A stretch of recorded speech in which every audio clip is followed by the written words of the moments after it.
GSC report in January. I'm talking about when the and then there's a report. week after the report. I needed to understand what went wrong and to get the right answer. Getting the right answer was really important. You knew what went wrong because you'd already had the Grossman report into this, and you go. I don't think it is right for me to discuss. Trump's speech on the 6th of January were edited.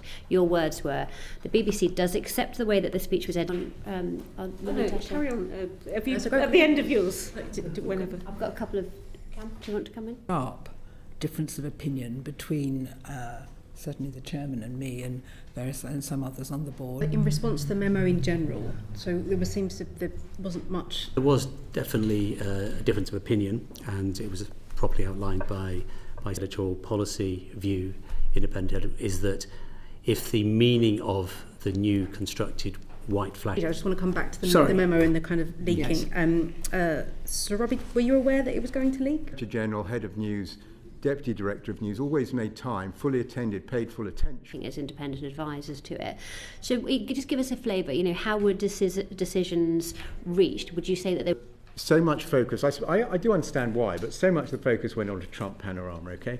But for me, the most heartfelt, the thing I felt most in this country were being charged more for their insurance purely because of their ethnicity.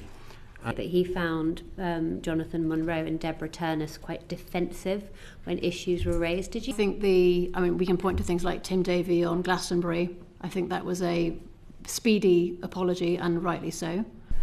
I think there is an issue about how quickly we respond, the speed of our response. Why do we not do it quickly enough? Why do we take so much time? And this was another illustration of that. We should have, as a collective, we should have pursued it to the end and got to the bottom of it and not wait, as we did, till it became public discourse.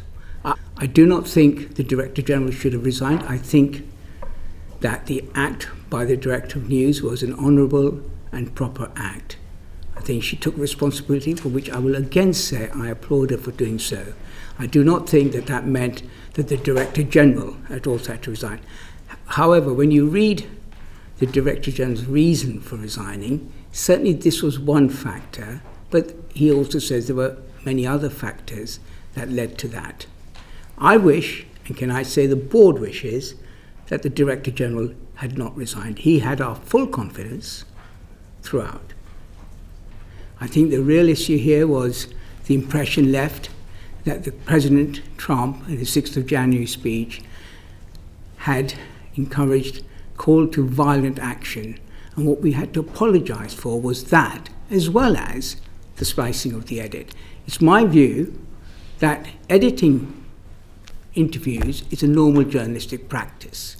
So that in itself is not what the problem was. The problem was the impression that it led, that it was an impression that President Trump had called for direct violent action, and that wasn't the case, and that is what I thought needed to be apologised for.